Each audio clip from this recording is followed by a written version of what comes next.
Hello everyone, welcome to Bambatha Kamancinza TV. I'm here to update you of what was happening on Marriage at the First Sight.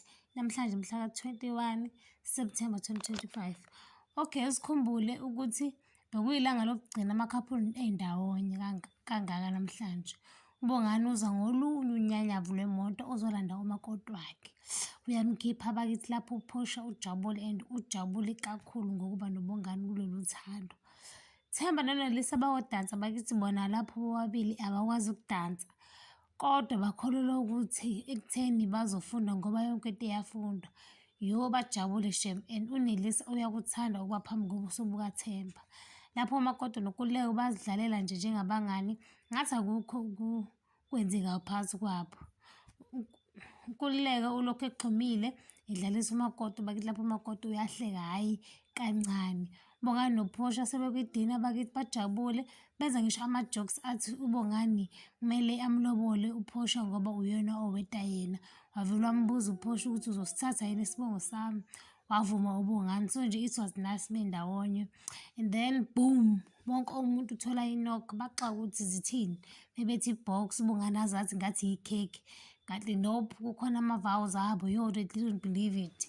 Bavele baqale phansi bafundelane. Yo, bekumnandi shem. Bakhumbula ezamzukwana, nanka namaphikhi wabo omshado bakithi bonke bayathola. Okay, uThemba noNelisa bayobona uPastor X nozakwabo, then boom, mawengane kaThemba kwashuba endlini. Ayike bambuza kumawengane kaThemba ukuthi uyini noThemba.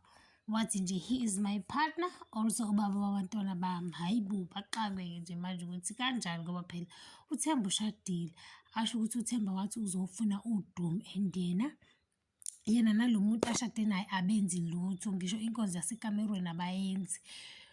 Konke lokhu kuqhamuka umawezingane kaThemba. Uzoyasho ukuthi iviki lonke uThemba efikile lana bebaxoxa nje noma wengane yakhe, waze washo nokuthi uThemba ulobolile kubo futhi waphinda wahlawula nezingane. So nje uyena noThemba bayinto eyodwa ngoba ngisho endlini bahlala endlini eyodwa, okuyilapho uThemba abesethi uzohamba ayofuna indlu azohlala kuyo yena khona ezoba ne-peace.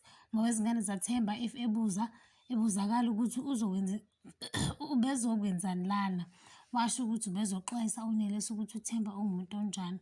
Lapho uNelisa yena akafuna ukutshelwa lutho ngumuntu wakhe ngoba ukholwa lokhu akutshelwa khona ngaleso sikhathi.